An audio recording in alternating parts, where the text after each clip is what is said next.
Hey everybody, this is vlog number 28, and I'm excited to talk with you today because I have stumbled on an amazing person that is named Seth Godin. And he is I think a lot of people know him just as a marketing genius. But how I see him is an artist, and he understands the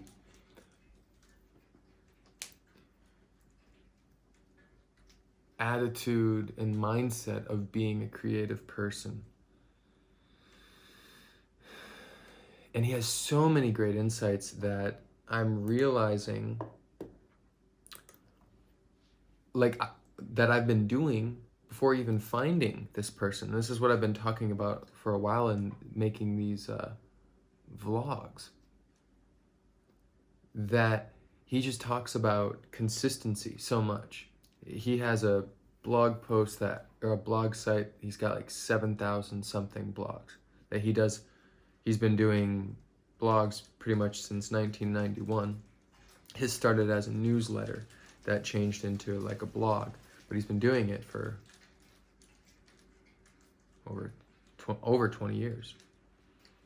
And one of these famous lines that I've heard him say is, I don't write a blog post because I want to.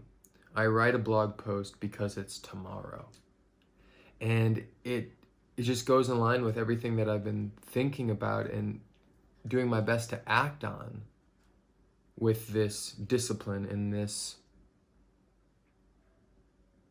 consistency. That you just need to put out more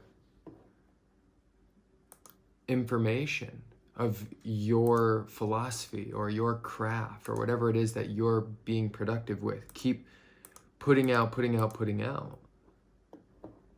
And something I'm interpreting from this sort of method too is statistically, the more times you do that, the more times that you focus on putting more stuff out, that the more, yeah, hi sweetie, the more of a chance you have at making something great. You have a better chance of having a great piece of content if you have put out 1,000 pieces of content. But if you've only put out 5 pieces of content, the percentage of having one of those 5 pieces of content being something great is a lot lower. And that just kind of I shouldn't say it defies, but it rubs part of me, the part of me that lacks responsibility, the wrong way. It rubs that part of me the wrong way, because it's like I'm afraid to wake up and create something that isn't going to be the best thing ever. And in doing that, we don't do anything at all. And I think that's what has pretty much stalled my creative process for these past 10 years. God, honestly, for most of my life. I think now, being 25 years old, this is the first time I've actually felt like being creative is something I'm here to do. And I think I was always in the knowing that I've been born with some sort of gift when it comes to just creating.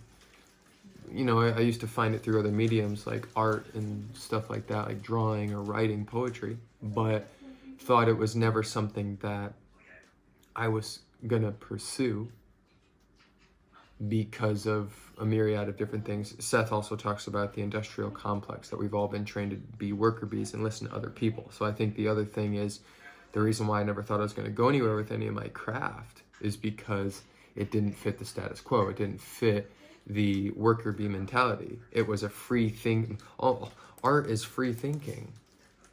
It's creating your own rules and your own dynamics and your own physics of the world that you're creating, whether that be through writing or filming or drawing, you're creating an environment for your art to be the center of attention. And that's free thinking. That doesn't align with production. So it's always trying to find the thing I love, trying to find these things that I love so I can make money at.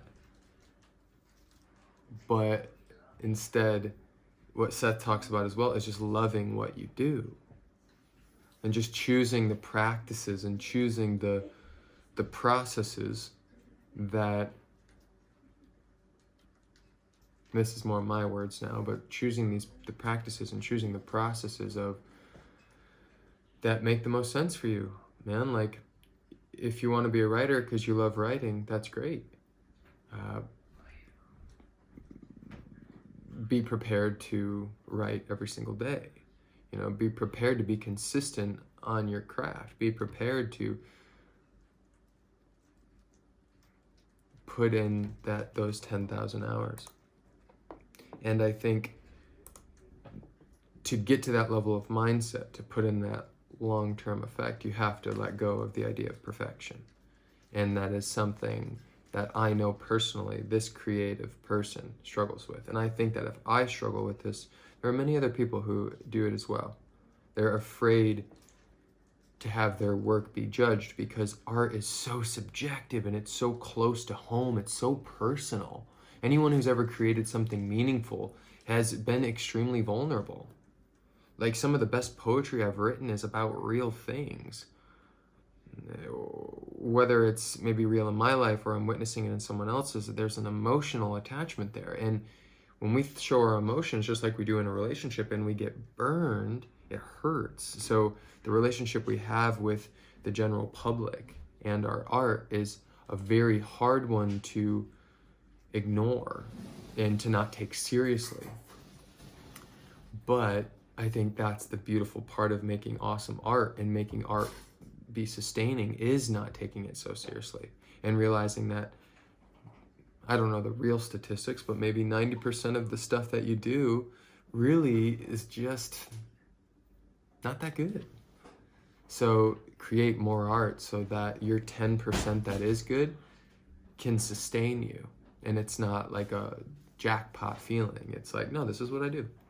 I'm prepared to be wrong 90% of the time so that when the 10% is there, I'm prepared to reap those fruits and to prune those fruits and to enjoy those fruits and give those fruits to my friends and my family.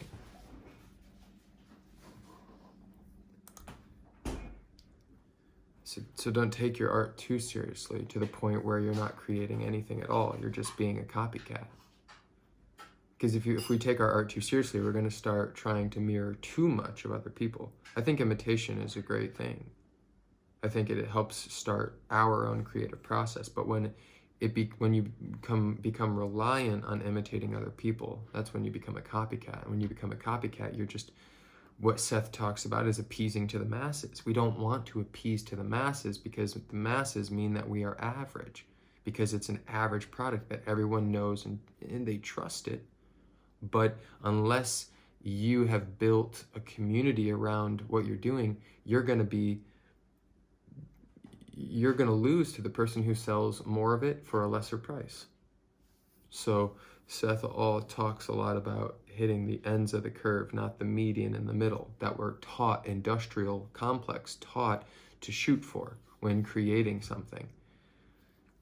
We're looking to appease the masses, so that brings the value of the product down to more average because it has to branch out to more people. It has to be easier to give to more people. But Seth is controversial in the aspect that if you focus on a small number of people, you could call it niching, but like focusing on a smaller number of people, a very specific, weird demographic, and make it the best thing for those people are going to really communicate it because it's speaking directly to them. And the more that those people talk about it, the more friends who get on that. And then maybe this is the goal. Maybe it won't work every time, but that niche, weird position you've created now becomes the new median. And then that's when innovation happens, because then that's when you have to say, okay, this has worked, but this isn't what I'm here for. I'm not here to create average stuff. So when your niche stuff becomes average, it's time to create another niche. Now, I have not gotten there personally, but just from what I'm witnessing and what I'm slowly seeing about so many other business folk, what they talk about in their content, and what I'm realizing in my own strategies and philosophies, that's true. Or it feels true. It feels like it resonates. It feels like that's a correct strategy. And then the other thing, though, the other side of that, what I'm learning is it always comes down to self-awareness, no matter what.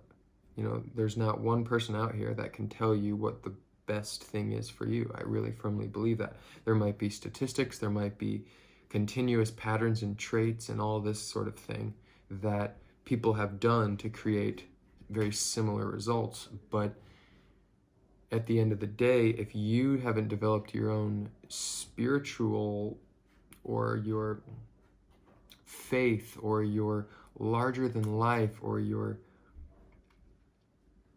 more abstract facet of yourself, you could call it God, you could call it the universe, you could call it source, creator, something that is the ultimate magician, the ultimate force or feeling that you can't explain, that is real.